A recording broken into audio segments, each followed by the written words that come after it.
오늘 우리가 맥주 감사 주일로 지키고 있습니다. 12시에 배우신 여러분들 한 사람 한 사람을 주님의 이름으로 사랑하고 축복합니다. 오랜만에 우리 결단팀이 귀한 찬양 불러주셨어요. 고맙습니다. 우리 박수로 축복하겠습니다.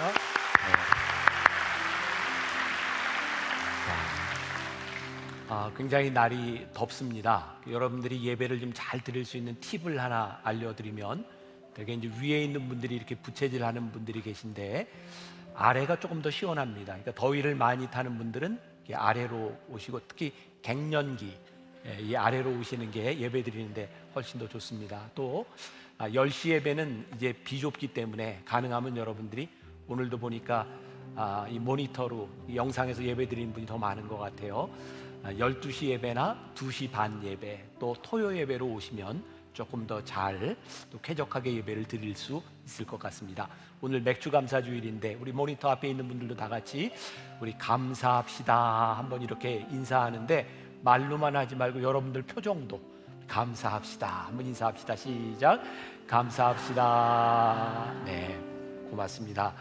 오늘 맥주 감사 주일로 드리고 있고요. 제가 여러분들에게 부탁드리는 거, 여러분들이 이제 온라인으로 모든 것들이 많이 익숙해져 있는데 우리 절기 헌금은 우리들이 좀 하나님 앞에 좀 준비하는 마음으로 드렸으면 좋겠다. 그래서 여러분들 밑에 있는 이 절기 헌금 봉투에 맥주 감사 잘 사용하셔서 여러분들이 준비된 헌금을 했으면 좋겠고, 저희가 이렇게 많이 이제 환경을 위해서 종이를 많이 쓰지 않기 위해서 하나를 가지고 체크하도록 되어 있으니까 여러분 잘 사용하시면 되겠습니다.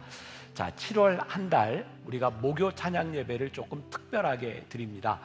우리가 여름이 되면 이렇게 수련회를 했던 그런 마음으로 목요 찬양 예배를 드리려고 하고, 시작과 끝을 제가 열고 닫고 중간에 강사 목사님들을 특별히 초청해서 함께 찬양하고 기도하는 시간을 가지게 됩니다. 목요 찬양 예배 여러분들이 기억하시고 뜨겁게 찬양하고 기도하는 시간이 되었으면 좋겠습니다. 자, 오늘 여러분들과 함께 시리즈 8번째 말씀을 나누게 됩니다. 인생의 질문 말씀으로 답하다. 혹시 기억하시는지 모르겠어요. 제가 지난주에 설교를 하다가 오늘 다 못하기 때문에 다음 주에 이어서 하겠습니다. To be continued 이야기했던 거 기억하세요? 네, 근데 문제는 지난주 걸 기억하시느냐인데, 그래서 여러분들을 위해서 오늘 말씀으로 들어가기 전에 잠깐 지난주 말씀을 요약해서 여러분들에게 좀 들려드리고 오늘 말씀으로 들어가도록 하겠습니다. 인생에 있어서, 특히 크리스찬들에게 있어서 이 믿음이라고 하는 문제가 굉장히 심각하다는 생각이 들어요. 율법적인 것을 우리들이 믿음으로 착각하지 말아야 된다는 것이고, 하나님이 아닌 사람을 의식하는 우리의 행동들이 믿음이라고 착각하지 말아야 된다는 거죠. 아주 명백한 거야. 하나님을 기쁘시게 하는 것이 믿음이라는 거예요. 하나님이 반드시 살아계심을 믿을 때 그 믿음이 나타날 수 있다는 거예요. 왜냐하면 믿음은 하나님의 때에 하나님의 방법으로 증명되는 것이기 때문이죠. 우리가 하나님의 살아계심을 우리들이 믿는다면 이 믿음이 어떻게 증명돼야 되는가 또 자명하지 않겠습니까? 이게 가짜 믿음이 무엇인지가 사실은 진짜 믿음이 무엇인지를 드러낼 수 있겠다는 생각이 들어요. 그러니까 우리들이 믿음이 있다고 하는 것은 우리들에게 도덕적 갈등이 없는 삶을 살아가는 것이 아니라 그 믿음으로 도덕적 갈등과 싸워 이길 수 있을 때, 그러니까 오늘 여러분들이 믿음의 삶을 살아간다면 여러분들의 구체적인 삶의 한가운데서 이 갈등들이 싸워야 여러분들이 믿음이 있는 사람이다. 우리들이 누군가를 바라보면서 내 믿음은 이런데, 나는 이렇게 신앙생활을 하는데 다른 사람을 바라보면서 우리는 경멸하는 마음을 가지고 있는가? 우리들의 마음이 그 영혼을 향한 마음을 가지고 있는가? 사실은 이게 진짜 믿음을 가름하는 척도일 수 있는 거죠. 하나님은요, 우리들이 생각하는 이 진리보다 훨씬 더 크신 분이세요. 이 모든 것들을 다 안고 계신 분이 하나님이세요. 그런데 만일 우리의 믿음을 가지고 다른 사람들의 믿음을 평가하고 재단한다면 그것이 올바른 믿음일 수 있겠는가? 믿음이 있는 사람은 내 감정을 속이는 것이 아니라 내 감정이 이렇게 정직하니, 내 감정이 어디로 흘러야 될지를 알고 그 감정이 올바로 흘러갈 수 있도록 살아가는 사람이 믿음이 있는 사람이지, 감정이 없는 것, 나는 여기에 아무런 영향도 받지 않는다고 착각하는 사람은 어느 날 한순간에 무너질 수 있는 사람이다. 징계는 내가 동의하지 않는 상태에서 나에게 찾아오는 거예요. 십자가는 내가 동의함으로 인해서 고난에 참여하는 것이 십자가예요. 징계의 시간을 지나갈 때는 우리들이 회개해야 되는 거예요. 근데 만일 하나님께서 우리들에게 주시는 징계를 십자가야 라고 생각하고 있다면 우리들이 굉장히 잘못된 길을 가고 있는 것이죠. 자, 우리들이 믿음이라고 하는 것을 확실히 알 수 있는 것이 무엇인가? 무엇보다도 기준이 있는 거예요. 하나님이 살아계신 것과 그분이 우리들에게 상 주시는 이심을 믿을 때 하나님이 기뻐하시는 거예요. 그러니까 우리들이 이 기준 앞에서 우리들의 믿음을 점검하고 내가 믿음이라고 하는 행위를 할 때, 야, 이거 하나님 기뻐하셔. 그러면 그게 믿음이에요. 제가 또 스스로 이런 말 하긴 그렇지만 이런 교회가 있을까 싶어요. 또 지난주에 다 잊어버렸을까 봐 요약까지 해주고, 자, 중요한 것은 지난주에 이것은 믿음이 아닙니다를 이야기했다면 오늘은 이것이 믿음입니다. 믿음의 정석, 이렇게 제가 제목을 붙여보았습니다.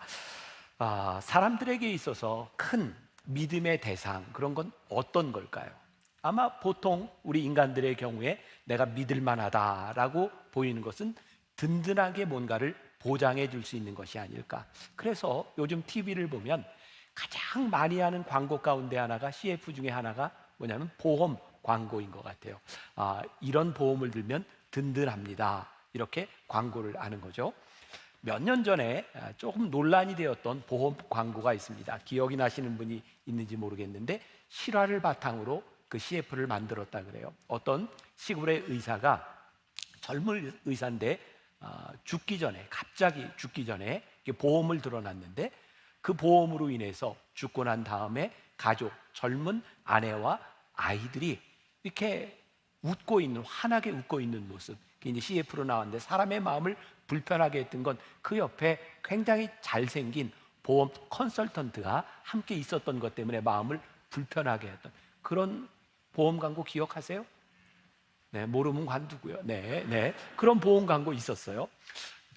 얼마 전인데 제가 우리 교회 어떤 가정을 이렇게 신방하게 되었는데 재미있는 이야기를 들었어요. 하루는 저녁에 온 식구가 모여서 식사를 하는데 아버지가 초등학생인 아들에게 이런 이야기를 했답니다. 야, 결혼하면 너 아빠하고 살자. 집도 넓은데. 그런데 이놈이 아주 이런 지하에, 아니에요, 저는 돈 벌어서 혼자 살 거예요, 그렇게 얘기를 하는데 굉장히 서운하더래요. 그래서 또 이야기를 했대요. 너 만약에 엄마 아빠 다 늙어서 병들면 어떡할 거야? 그랬더니 아들이 자신 있게 이야기를 하대요. 걱정 마세요, 아빠 한 달에 19,800원 AIG가 있잖아요. 그렇게 이야기를 했다 그래요. 뭐 보험, 이게 이제 오래전 이야기죠. 우리들에게 가장 든든하게 보이는 것들. 그런데 이 든든하게 보이는 것이 시대를 따라 또 이제 지역을 따라 다 다른 것 같아요. 이 성경에 나오는 이 근동 지방에는 친족 관계, 그리고 어떤 땅을 가지느냐, 그것이 가장 든든한 보장 자산이었던 것 같아요. 근데 성경은 우리들에게 뭐라고 이야기를 하냐면, 우리들 눈에 보이는 사회적인 통념, 우리들이 가지고 볼 수 있는 눈에 보이는 어떤 보장, 그것이 아니라 눈에 보이지 않는 것을 바라보는 것, 그것이 믿음이라고 우리들에게 말씀하고 있어요. 성경은 우리들에게 이야기합니다. 단지 바라는 것, 보지 못하는 것, 그것이 믿음이고 그것이 가장 확실하다. 그러니까 우리가 오늘 함께 나누려고 하는 이 믿음의 정석은 세상의 통념과는 조금 다른 기준으로 우리들이 말씀을 나누게 될 것 같아요. 제가 오늘 말씀의 제목을 믿음의 정석, 이렇게 붙여보았습니다. 학창시절 여러분들 다 기억하실 거예요. 수1 정석, 수2 정석, 이런 거 기억하시죠? 영어도 우리들이 누구 영어 이렇게 해서 배웠던 적이 있습니다. 오늘 말씀은 여러분들이 모르는 것이 하나도 없습니다. 여러분들이 다 아는 내용이고요. 문제는 그것을 우리들이 어떻게 우리들의 삶에 적용할 것인가에 대한 문제죠. 그래서 제가 믿음의 정석이라고 붙여보았는데 우리의 삶에 잘 적용을 해야 될 것 같아요. 첫 번째, 이 믿음이라고 하는 것은 하나님께 더 나은 제사를 드릴 때 이것이 믿음이구나 라고 하는 것을 볼 수 있다는 거예요. 자, 성경 말씀 히브리서 11장 4절 말씀 우리 한 목소리로 봉독합니다. 시작. 믿음으로 아벨은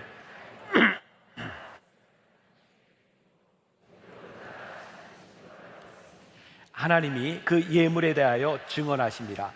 그가 죽었으나 그 믿음으로써 지금도 말하느니라. 여기 아벨에 대한 이야기를 하고 있는데 아벨에 대해서 가인보다 더 나은 제사를 드렸고 그는 빨리 쉽게 너무 허무하게 죽은 것 같았지만 바로 더 나은 제사를 드린 그를 바라보면서 그 믿음이 지금 그가 어떤 사람인지를 말하고 있다, 이렇게 말씀하고 있어요.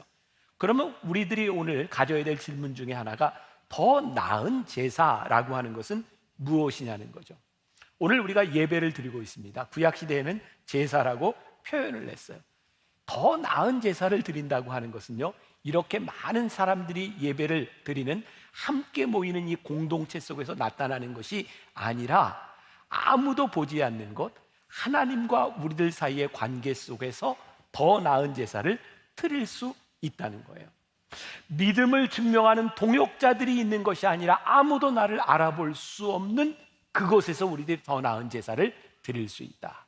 제가 얼마 전에 읽었던 책 중에 끌리는 사람은 1%가 다르다라고 하는 책이 있는데 굉장히 인상 깊었어요. 성공하기 위해서는 1% 그 다른 것이 필요한데 보통 우리들의 외모나 겉모양에 우리들이 좀 신경 쓸 필요가 있다는 거죠. 이 책의 한 소주제가 이런 주제가 있었어요. 신은 마음을, 사람은 겉모습을 먼저 본다. 그러니까 세상에서 성공하려면 사람들 눈에 보이는 모습이 중요하다는 거예요. 근데 성경의 원리는 사람들 눈에 보이는 것이 아니라 보이지 않는 하나님 앞에 우리들이 누구인가가 중요하다는 거예요. 근데 이게 참 힘든 거예요. 사람들 앞에 우리들이 좋은 모습을 보면 반응이 즉각 옵니다. 저 사람이 나에게 끌리고 있구나. 그런데 눈에 보이지 않는 하나님 앞에 우리들이 예배를 드릴 때 이 반응이 쉽지 않아요. 어떤 때는 참 오랜 시간에 침묵으로 하나님이 일관하실 때가 있어요. 그래서 성경은 뭐라고 이야기하냐면 너희들이 보이지 아니하는 하나님 앞에 믿음으로 어떻게 더 나은 제사를 드릴 수 있느냐, 그것이 믿음을 증명하게 될 것이라는 거예요. 믿음이 없이는 하나님 앞에 절대로 더 나은 제사를 드릴 수가 없어요. 오늘 여러분들에게 제가 챌린지 한다면 오늘 여러분들이 드리는 이 예배 가운데 나오기 위하여 여러분들은 보이지 않는 하나님 앞에 어떤 모습으로 서 있는가, 이것이 여러분들의 믿음을 판단하는 근거가 될 수 있다는 거예요. 구약 시대에는 예배를 제사라고 표현을 했어요. 지금은 우리가 예배라고 표현을 합니다. 제사는 어떤 게 제사였을까요? 제사를 드릴 때는 꼭 동물이 나를 대신하여 죽었습니다. 그러니까 제사의 가장 큰 의미는 뭐냐면 하나님 앞에서 내가 죽는 거예요. 구약 시대의 제사는 죽는 방법을 가르쳐 주는 거예요. 그게 죽는 방법이 여러 가지가 있습니다.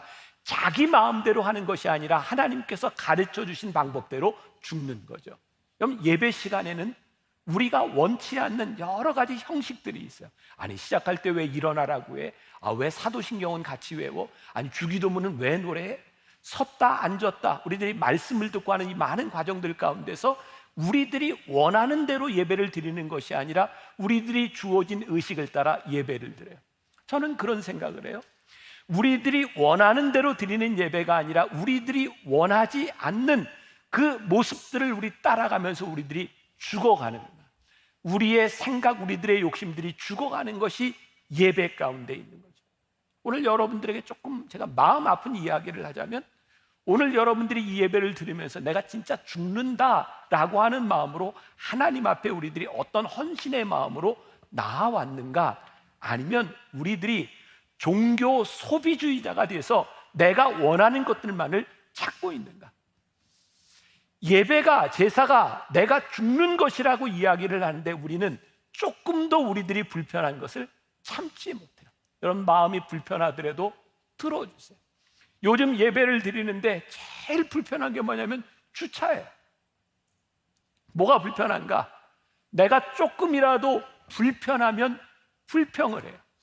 누군가를 위해서 헌신하고 누군가를 위해서 내가 내어줄 준비가 되어 있는 것이 아니라 내가 편한 것만을 찾아가요. 주차만 그런가요?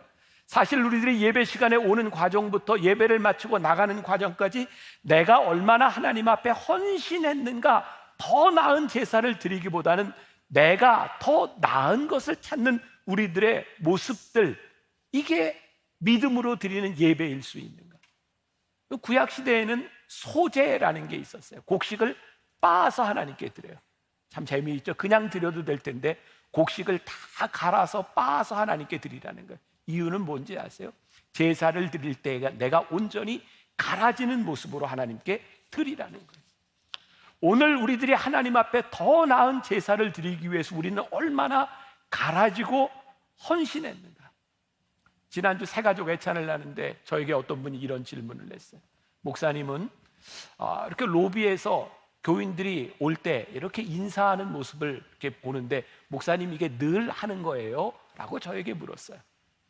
제가 어떤 다른 분들을 디스하거나 다른 사람이 잘못됐다 이런 이야기를 하려고 하는 게 아니라 제가 예배자로서 한 가지 지키는 게 있는 거예요. 제가 설교만 하고 이것이 예배다라는 것이 아니라 오늘 이 예배 가운데 나오는 회중들과 함께 제가 할 수 있는 저의 헌신은 무엇인가?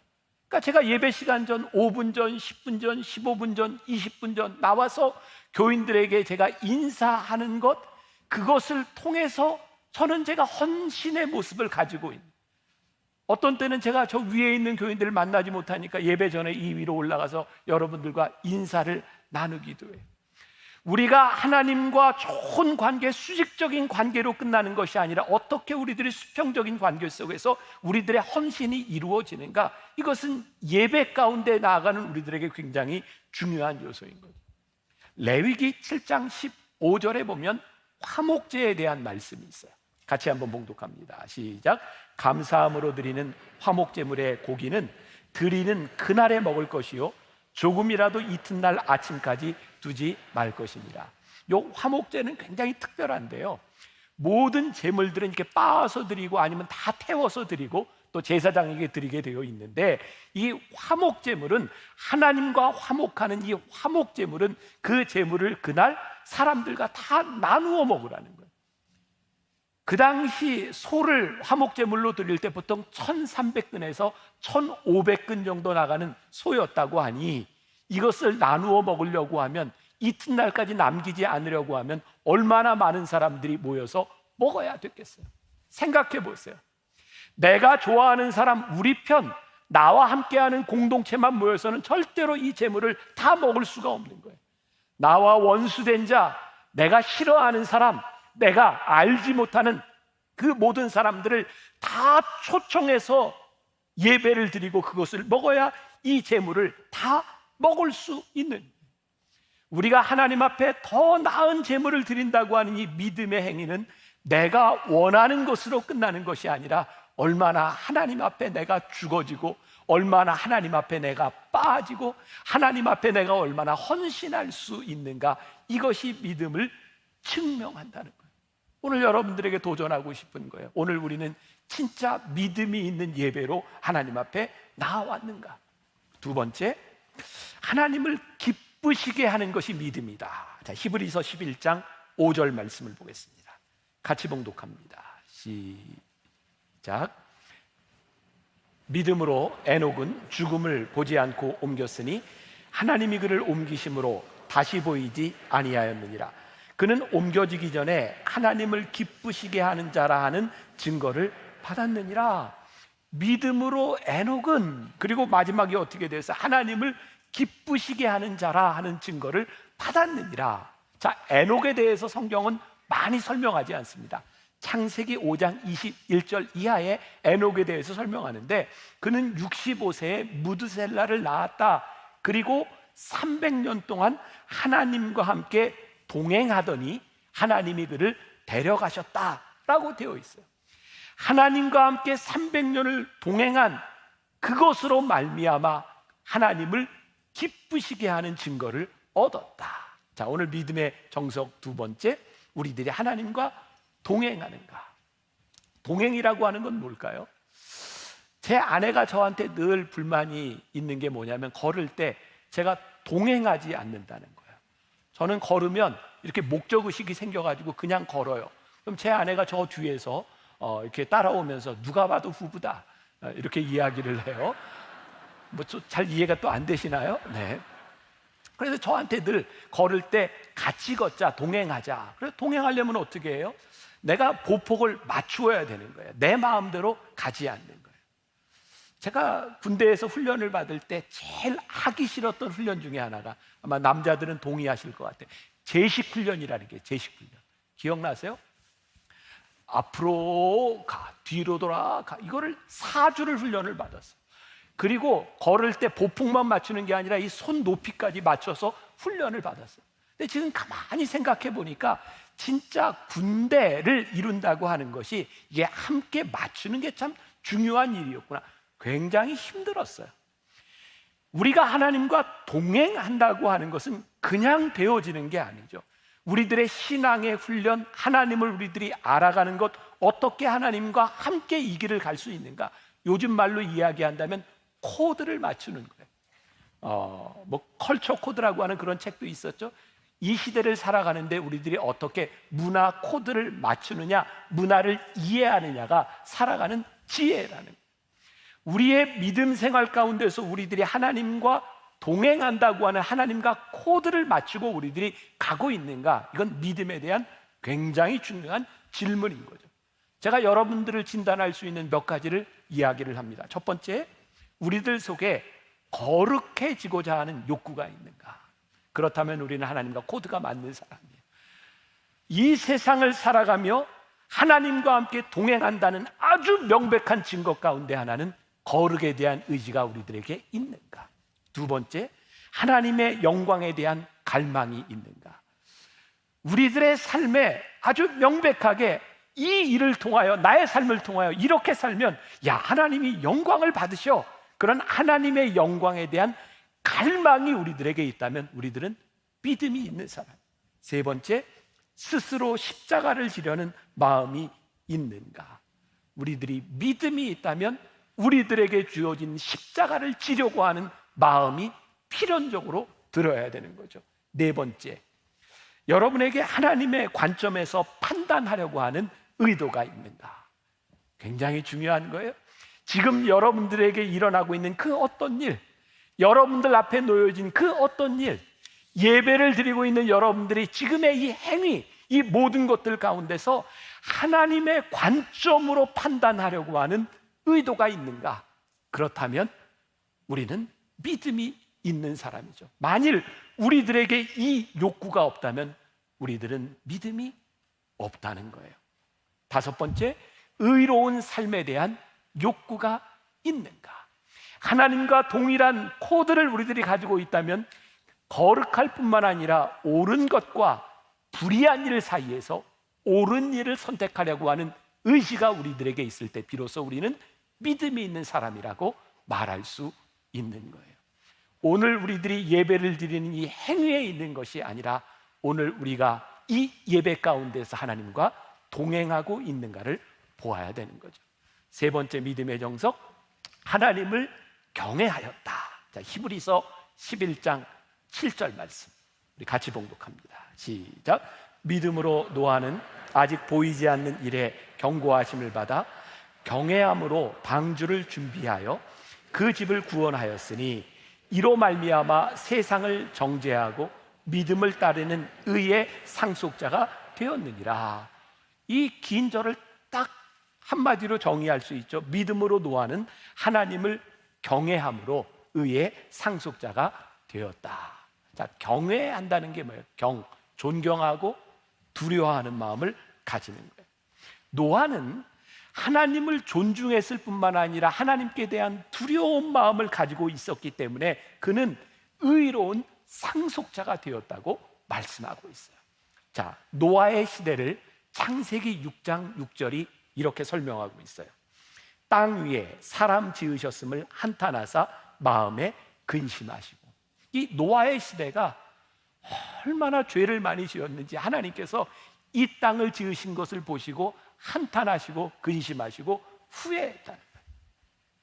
그런데 그 시대에 하나님께서 그 시대를 심판하려고 하실 때 하나님께서 물로 심판을 하시는데 세상 사람들이 아무도 하나님 말에 귀를 기울이지 않는 거예요. 하나님을 두려워하지도 않고 하나님을 존중하지도 않아요. 어떤 분이 그런 얘기를 하더라고요. 자기는 담배를 피는데 절대로 흡연실에 들어가서 담배를 안 핀대요.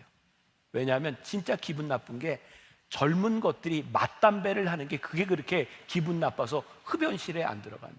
아니, 담배를 피는데도 젊은 게 맞담배질 하는 게 그게 싫답니다. 여러분들은 잘 모르시겠죠? 네. 존중받는다라고 하는, 특히 우리들이 위에 사람일 때 아랫 사람들로부터 존중받는다. 그래서 우리들에게 여러 가지 문화가 있잖아요. 제가 이번 주간 한 주간 일본에서 일본 목회자들을 위한 세미나를 인도하고 왔거든요. 그래서 선후배 이런 말을 이야기하다가 한국 사람들은 술을 먹을 때도 선배 후배 간에 같이 술을 먹으면 이렇게 얼굴을 돌리고 이렇게 술을 먹는다. 근데 일본 사람들은 그렇지 않다는 거예요. 그래서 너희들은 뭐 이렇게 별로 이렇게 위아래가 없냐 그랬더니 술 먹을 때 이렇게 건배를 하는데 윗사람과 아랫사람들이 건배를 하는데 밑에 사람들이 술잔 조금 밑에 이렇게 부딪혀야 된다는 거예요. 그런 법도 있더라고요. 우리가 누군가에게 존중받는다라고 하는 것은 굉장히 당연한 일이고 무시를 당한다고 하는 것은 굉장히 기분 나쁜 일이죠. 우리가 하나님이 살아계심을 우리들이 믿는다면 하나님을 두려워하고 하나님을 존중해야 되는 것이 당연한 일인데 하나님을 경외하지 않는 우리들, 하나님을 의식하지 않는다면 우리에게는 믿음이 없다는 증거일 수 있다는 거예요. 그래서 우리 믿음이 있는 사람들이 제일 힘든 게 무엇인가? 사실은 하나님을 경외하지 않는 사람들 틈바구니에서 그 가운데에서 하나님을 경외하는 자로 살아가는 게 힘든 거예요. 제가 지난주에도 말씀을 드렸어요. 믿음으로 살아간다는 것은 결코 쉬운 일이 아니라. 노아를 생각해 보세요. 하나님께서 이 세상을 심판하시겠다고 말씀하시고 물로 심판하시겠다고 했는데 하늘을 보니까 비가 올 것 같지 않은 거예요. 그런데 노아는 믿음으로 방주를 어디에 지어요? 산 위에 짓는 거예요. 세상 사람들이 노아를 얼마나 비웃었을까요? 얼마나 손가락질했을까요? 하나님을 경외하는 자로 살아가는데 우리를 힘들게 하는 것은 하나님과 우리와의 문제가 아니라 이 세상 사람들로부터 우리들이 손가락질을 받을 수 있다는 거예요. 그 틈바구니 안에서 우리들이 하나님을 경외하는 자로 살아갈 수 있습니다. 오늘 여러분들에게 믿음으로 도전하는 것, 여러분들이 살아계신 하나님을 믿기 때문에 그 살아계신 하나님을 경외, 존중하고 두려워하는 마음을 가지고 여러분들의 믿음을 지켜나갈 수 있는 겁니다. 자, 오해하지 말고 제 말씀을 좀 들어주셨으면 좋겠는데 제가 지금 이야기하는 걸 오해하지 않을 수 있으시겠어요? 그럼 하고요. 얘기를. 네. 잘못 오해하면 안 돼요. 자, 저희 교회에서는 이제 부목사님들을 이렇게 청빙할 때 아니 공고를 내고 또 이렇게 2배수 혹은 3배수로 이렇게 서류 심사를 한 다음에 그 다음에 집단 인터뷰를 해요. 저도 제 아내도 그리고 팀장 목사님들도 같이 모여서 질문을 하고 대답하고 질문을 받기도 합니다. 어떤 질문에 답하는가 또 어떤 질문을 하는가 그 사람들을 볼 수 있는 가장 좋은 거죠. 그래서 그 점수를 다 매겨서 거기에서 이제 부목사님들 뽑게 되는 거예요. 그러니까 여러분들 만나교회에 있는 부목사님들이 그냥 온 분들이 아니라는 걸 꼭 기억하셔야 돼요. 별로 감동이 없으시군요. 네, 그래요. 그런데 한 번은 어떤 목사님이 질문을 하는데 아주 흥미로운 질문을 했어요. 우리 교인 가정하는 거예요. 교인들과 함께 저기 여름 수련회를 갔는데 제가 그렇게 이야기를 했다고 가정하는 거죠. 물이 좀 필요한데 저기 좀 파라고 거기 물 나올 거라고 그랬는데 여기 절대 물이 안 나올 것 같더라는 거예요. 그럴 때 목사님들은 어떻게 하겠습니까? 제가 물은 게 아니라 어떤 팀장 목사님이 물은 거예요. 그랬더니 어떤 목사님은 이렇게 대답을 하더라고요. 물이 안 나오는 게 확실하면 아무리 목사님이 얘기해도 저는 안 팝니다. 이렇게 말하는 사람도 있고 물이 안 나올지라도 목사님이 파라고 하면 나는 팝니다. 이렇게 대답한 사람도 있고, 누구를 뽑아야 될까요? 제가 궁금했던 건 누구를 뽑느냐가 아니라 그 문제를 낸 목사님의 답이 궁금했어요. 그래서 답이 뭐냐고 물어봤더니 이렇게 대답을 하더라고요. 목사님이 여기를 파라고 얘기를 하고 여기에 분명히 물이 나온다고 했는데 자기는 그날 밤에 먼저 가서 땅을 파보겠대요. 그리고 물이 나오면 가서 파고, 물이 안 나오면 밤새 판 데다 물을 넣어놓고 그리고 싹 덮어놓고 다음날 파겠대요. 제가 그런 사람이 아니고 우리 부목사님이 그렇게 이제 질문하고 답을 넣는 거예요. 그리고 그런 이야기를 마치고 그날 밤이었는데 같이 이렇게 면접을 하던 우리 부목사님 하나가 저에게 그런 얘기를 했어요.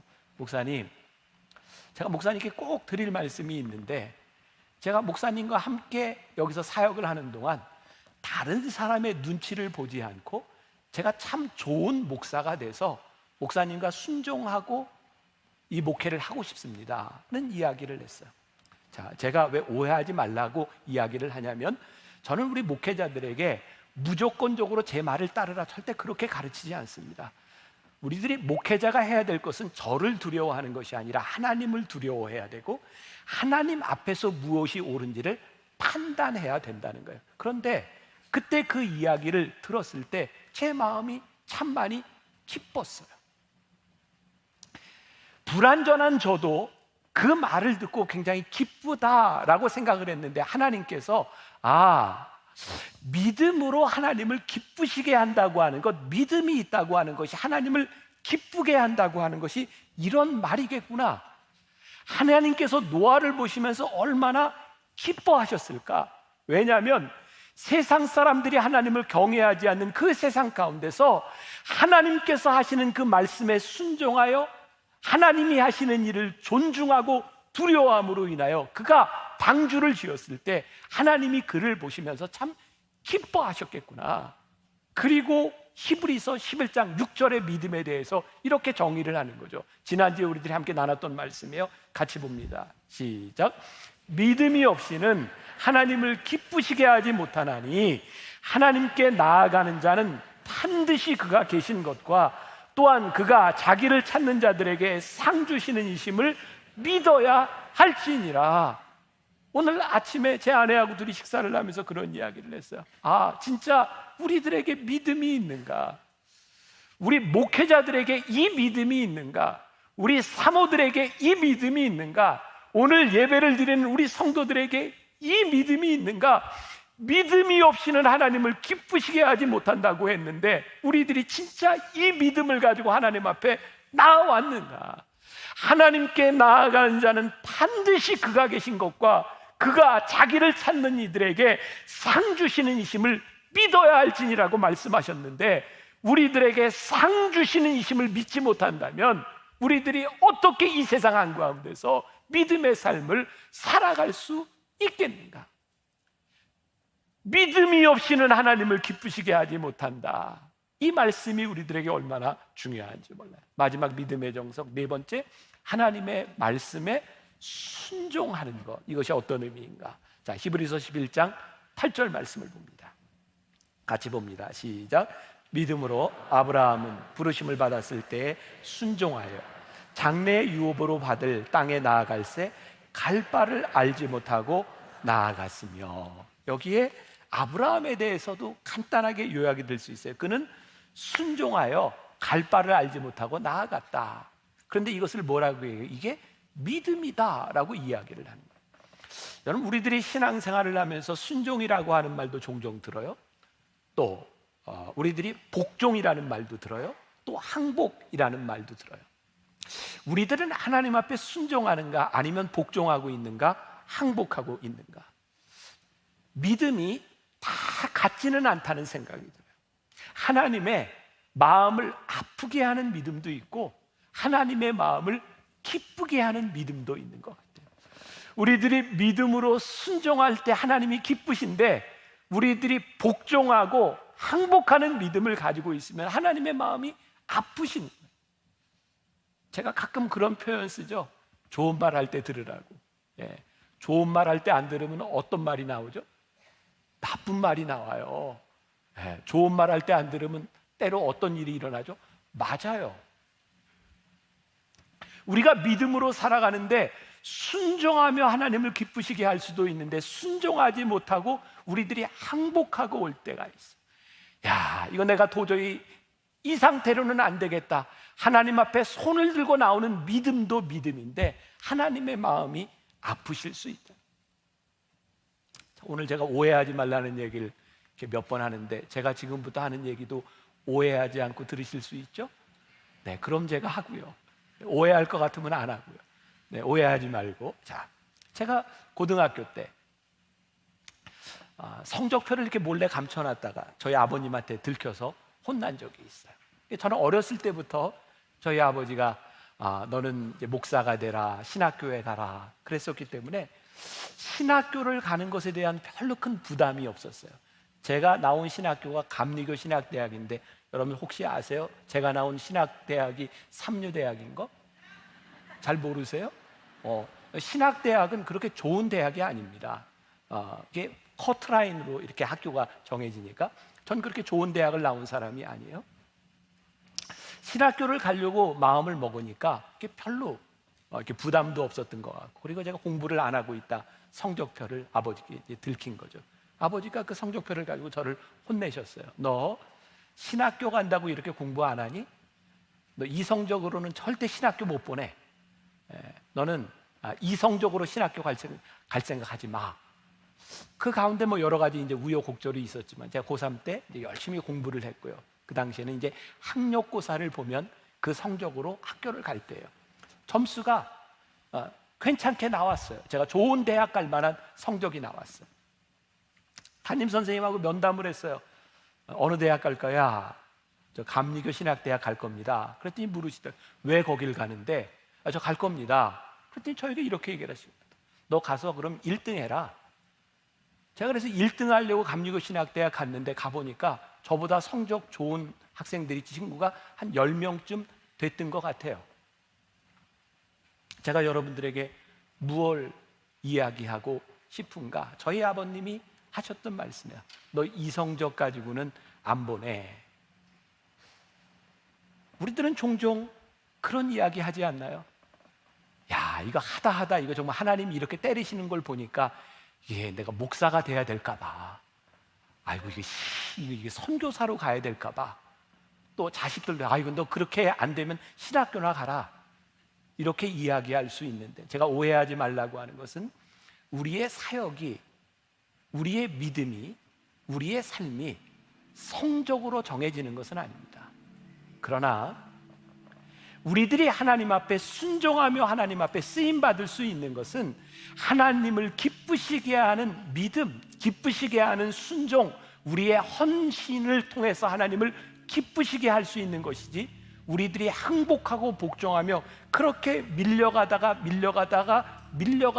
믿음으로 살아가는 것을 하나님이 그렇게 기뻐하시지 않는다는 거예요. 제가 오해하지 말라고 하는 것은 여러분들이 돈이 없기 때문에, 여러분들이 배운 것이 없기 때문에, 여러분들이 머리가 나쁘기 때문에 나는 하나님 앞에 그럼 믿음으로 살 수 없어, 이런 것이 아니라 하나님 앞에 우리들이 순종한다고 하는 것은, 하나님을 기쁘시게 하는 순종이라고 하는 것은 그렇게 밀려서 가는 인생이 아니라는 거예요. 제가 오늘 여러분들에게 도전을 드리고 싶은 거예요. 하나님 앞에 우리들이 순종하여 기꺼이 하나님을 기쁘시게 할 수 있는 그 믿음, 하나님의 살아계심을 우리들이 반드시 믿을 뿐만 아니라 하나님을 믿는 자에게 반드시 상 주시는 이심을 우리들이 믿을 수 있는 이 믿음 가운데서 우리들이 순종하기 시작할 때 그 믿음이 복되다. 오늘 여러분들에게 믿음이 어떤 것인지를, 우리들이 이렇게 믿음으로 살았으면 좋겠다, 우리의 믿음의 선진들이 이렇게 믿음의 증거를 받았다고 하는 말씀을 여러분들에게 나누었는데, 오늘 여러분들에게도 이 믿음의 고백이 있기를 간절히 소원합니다. 하나님께서는 살아 계십니다. 우리의 삶 가운데 역사하여 주십니다. 우리가 하나님을 기쁘시게 할 때 하나님이 그 믿음을 통하여 우리들에게 상 주시는 이심을 우리들이 믿으며 나아갈 수 있습니다. 이 믿음으로 승리하는 여러분들 한 사람 한 사람이 되시기를 주님의 이름으로 간절히 축원합니다. 우리 같이 찬양합시다. 나는 믿네. 내게 허락하신 시련을 통해 나의 믿음 더욱 강하여지고. 찬양합시다. 내게 허락하신 시련을 통해 나의 믿음도 강하게 자라고 험한 산과 골짜기 지나는 동안 주께 더 가까이 나를 이끄시네. 내가 겪는 시련이 어렵고 힘겨워도 내 주님보다 크지 않네.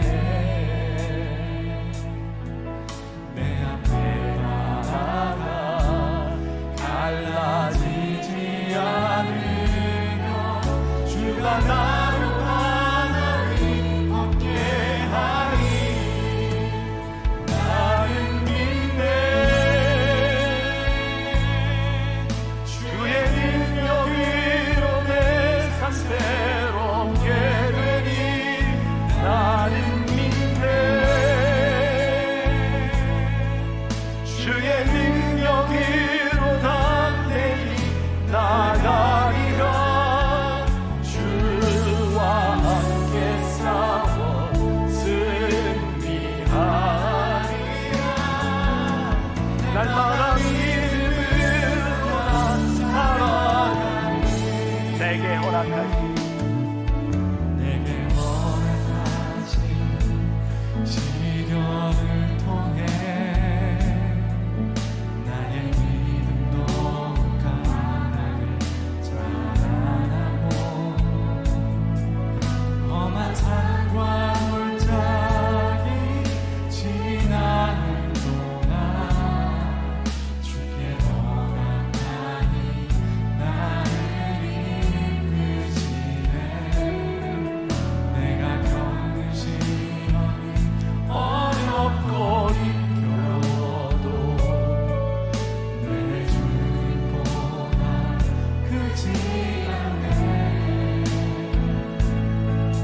내 앞에 바다가 갈라지지 않으며 주가 나로 바다 위 걷게 하니 나는 믿네.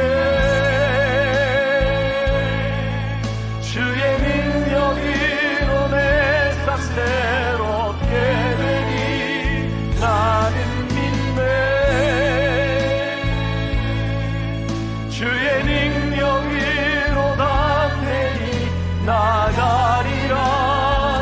주와 함께 싸워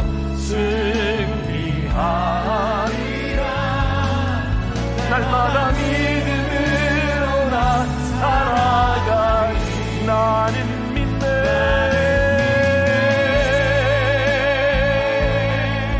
주의 능력으로 내 삶 새롭게 되니 나는 믿네. 주의 능력으로 담대히 나가리라. 주와 함께 싸워 승리하리라.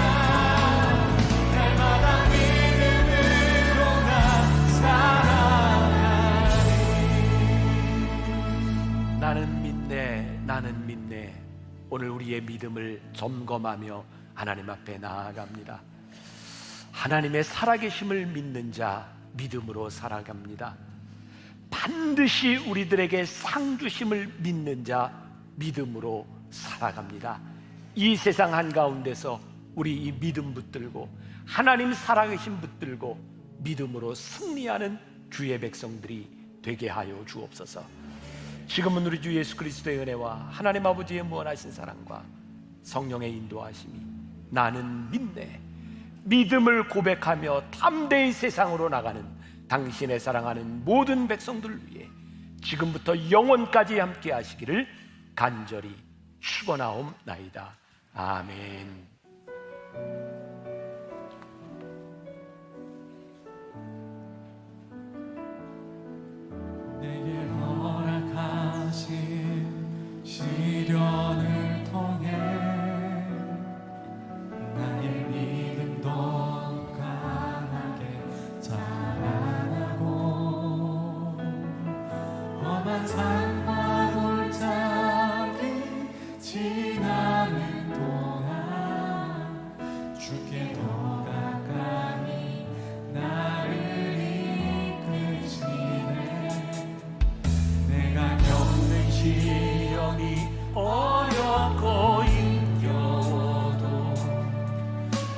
내 주님보다 크지 않네.